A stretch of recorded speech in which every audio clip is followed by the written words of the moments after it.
sampai pada pembacaan kita devosi Nehemia pasal 11 ya. Kita melihat bagaimana kita baca tadi ada pembagian orang yang tinggal di Yerusalem ataupun yang di luar Yerusalem ya. Secara detail Nehemia menuliskan hal ini supaya orang Israel semakin diteguhkan bahwa Tuhan Allah mereka adalah Tuhan yang berkuasa dan telah memberikan kepercayaan kepada umatnya Israel ya, untuk menjalani hubungan yang begitu dekat dengannya. Dan tentunya ketika Israel dekat dengan Tuhan, hidup mereka penuh dengan kuasa Tuhan, maka Israel pun boleh jadi berkat bagi orang-orang atau bangsa-bangsa di sekitarnya. Ya, kita perhatikan setelah tembok Yerusalem dibangun, Nehemia meminta kepada orang-orang Israel untuk tinggal di Yerusalem supaya kota itu tidak kosong atau dikuasai oleh orang-orang bukan Yahudi yang bermaksud jahat ya. Jadi dikatakan juga di dalam pembacaan kita hari ini bahwa orang-orang yang tinggal di Yerusalem itu dihargai ya, luar biasa. Memungkinkan ada yang pengennya tinggal di luar, tapi mereka diatur oleh Nehemia sehingga ada beberapa orang yang harus tinggal di dalam kota Yerusalem setelah tembok Yerusalem itu selesai. Namun kalau kita perhatikan, kebanyakan dari orang Israel tidak mau tinggal di Yerusalem karena khawatir ada kesulitan-kesulitan yang akan mereka hadapi. Ya, maka para pemimpin akhirnya melakukan undi ya, untuk bisa memutuskan siapa yang harus tinggal di Yerusalem dan yang di luar Yerusalem. Penduduk Israel memuji orang-orang yang bersedia tinggal di sana ya, karena memang tidak mudah tinggal di kota itu di mana banyak orang-orang yang menekan mereka. Orang-orang bukan Israel yang tinggal di Yerusalem memusuhi penduduk Israel dan tidak mau berdagang dengan mereka karena iman dari orang Yahudi itu, orang Israel yang ada di Yerusalem. Itu yang menjadi keberatan orang Israel yang pulang dari Persia ya, kembali ke tanah air. Mereka enggan untuk tinggal di Yerusalem karena alasan itu.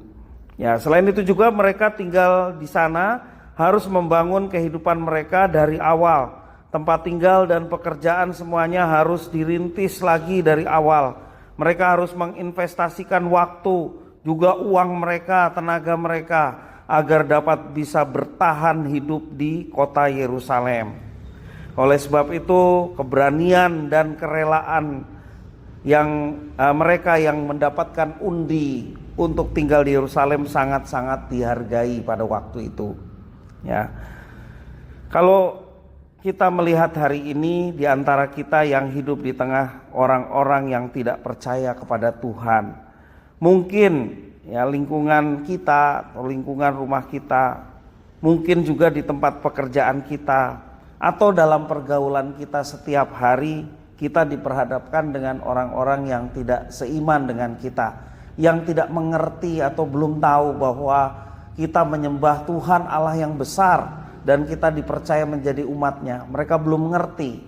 Bahkan orang memandang bahwa apa yang kita imani adalah palsu, yang kita pegang kitab suci adalah palsu. Di tengah orang-orang yang seperti itu, bagaimana sikap kita? Seperti orang Israel yang harus tinggal di Yerusalem. Tentu ini bukan hal yang mudah untuk tetap menyatakan iman kita sebagai seorang Kristen ya, di tengah orang-orang yang memiliki prinsip hidup yang tidak sama dengan kita, bahkan tidak sesuai dengan firman yang kita imani. Bagaimana sikap kita? Ya, tentunya ketika kita tetap konsisten beriman pada Kristus, tetap menjadi saksi baik dalam tutur kata, tingkah laku kita, ya itulah yang menjadi hal yang luar biasa dalam kehidupan anak-anaknya yang hidup di zaman sekarang.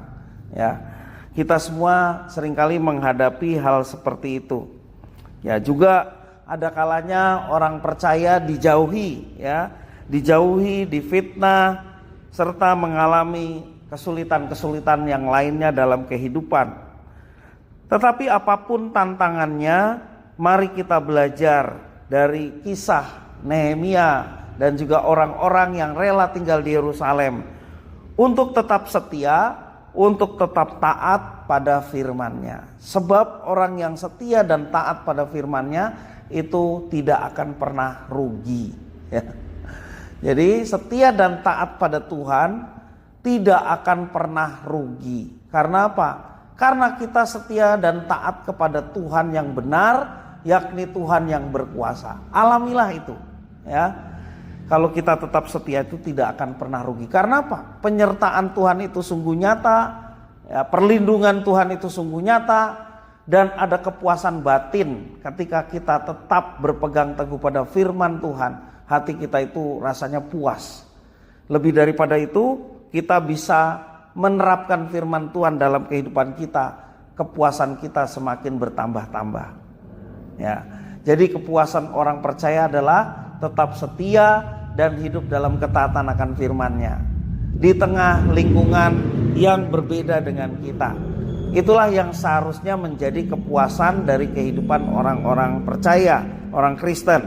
Ya, apapun tantangannya, sekali lagi mari kita belajar untuk tetap setia kepada Tuhan, meyakini bahwa firman Tuhan adalah benar dan perlu kita taati dalam kehidupan kita. Bukan saja terpaksa untuk taat atau takut dihukum kalau tidak taat, tetapi kita melakukannya dengan rasa cinta kita kepada Tuhan, sehingga kita melakukannya dengan rela, dengan kesungguhan hati. Jangan sekali lagi karena tekanan, jangan juga karena ketakutan, ya, dalam melakukan firman-Nya. Kalau seperti itu, pada akhirnya banyak orang yang akhirnya meninggalkan Tuhan atau berkompromi dengan hal yang lain, bahkan kompromi dengan dosa supaya bisa diterima dengan baik oleh orang-orang yang tidak menyukai iman kepada Kristus maupun firman Tuhan. Jangan kompromi dengan hal-hal yang itu. Ya, artinya jangan kompromi di sini adalah bukan berarti kita tidak mau berteman, ya. Kita tetap berteman, dan firman Tuhan juga mengajarkan untuk kita tidak bermusuhan.